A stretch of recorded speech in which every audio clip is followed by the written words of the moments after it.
भैया जी, मीडिया और हमारे समाज को लेकर मोदी जी के क्या विचार हैं, जरा हमें भी बताइए। जी भैया जी, बिल्कुल। नरेंद्र मोदी का मानना है कि आज का नागरिक अपने अधिकारों को लेकर सजग है, लेकिन वह देश के प्रति अपने कर्तव्यों को लगातार भूलता जा रहा है। अगर हमें आगे बढ़ना है तो हमें देश और अपने समाज के प्रति कर्तव्यों को पूरी जिम्मेदारी से निभाना होगा। मीडिया को लेकर नरेंद्र मोदी कहते हैं कि मीडिया को एक ऐसा सिस्टम बनाना चाहिए जिसमें हफ्ते में कम से कम 2 दिन राजनीतिक खबर ना दिखाई जाए। भैया जी, एक बार आप हमको मोदी जी के राजस्थान के भाषण के बारे में बता रहे थे, तनिक दोस्तन का भी बताई दे, वो क्या कह रहे हैं। मोदी जी ने कहा था कि प्रजातंत्र में राजनीति एक बहुत ही महत्वपूर्ण हिस्सा है। मोदी जी ने कहा था कि राजनीतिक रूप से शक्तिशाली होना कोई अपराध नहीं है, लेकिन राजनीतिक शक्ति भीख मांग कर नहीं बल्कि अनुभव और शिक्षा से आती है। पीएम नरेंद्र मोदी का मानना है कि केवल राजनीतिक शक्ति के बल पर देश सर्वशक्तिशाली नहीं बन सकता।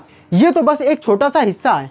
हमारी पहली प्राथमिकता समाज को मजबूत बनाना है। हमें खुद से पूछना चाहिए कि हम में से कितने लोग डॉक्टर, इंजीनियर, वकील या वैज्ञानिक हैं, क्योंकि ये लोग ही समाज को मजबूत बनाते हैं, कोई मंत्री या राजनेता नहीं। नरेंद्र मोदी कहते हैं कि अगर हम पूरे मन से ठान लें कि हमें आर्थिक, सामाजिक और शैक्षिक दृष्टि से मजबूत बनना है तो हमें कोई भी अपना लक्ष्य प्राप्त करने से नहीं रोक सकता है। नरेंद्र मोदी एक चीनी कहावत को दोहराते हुए कहते हैं कि जो अगले 1 साल के बारे में सोचता है वो खेती करता है, जो अगले 10 साल के बारे में सोचता है वो पेड़ लगाता है, और जो पूरी पीढ़ी के बारे में सोचता है वो नए लोग तैयार करता है। भैया जी, पीएम मोदी लड़कियों की शिक्षा के बारे में क्या कहा है, जरा हमऊ का बताओ। भैया जी, पीएम नरेंद्र मोदी गांधी जी की बात को दोहराते हुए कहते हैं कि अगर एक पुरुष शिक्षित हो तो वह स्वयं ही शिक्षित रहता है, लेकिन अगर एक स्त्री शिक्षित हो तो वह अपने पूरे परिवार के साथ अगली 4 पीढ़ियों को भी शिक्षित बना सकती है। इसलिए बेटियों को शिक्षित करके हम पूरे समाज को शिक्षित कर सकते हैं। पीएम नरेंद्र मोदी कहते हैं कि अगर आप राजनीति में सफल होना चाहते हैं तो आपको समाज के उन लोगों के लिए काम करना होगा जो पिछड़ गए हैं,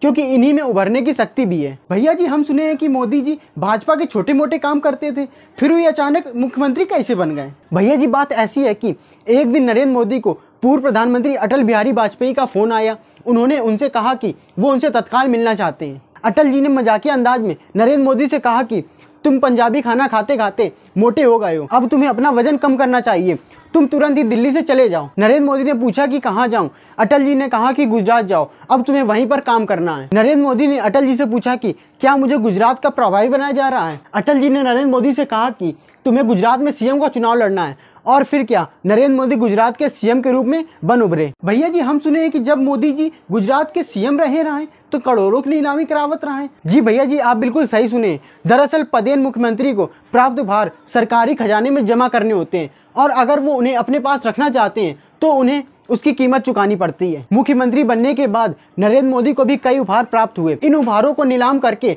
करोड़ों रुपए इकट्ठा किए गए। नरेंद्र मोदी ने इन रुपयों को बालिकाओं की शिक्षा के लिए यूज किया।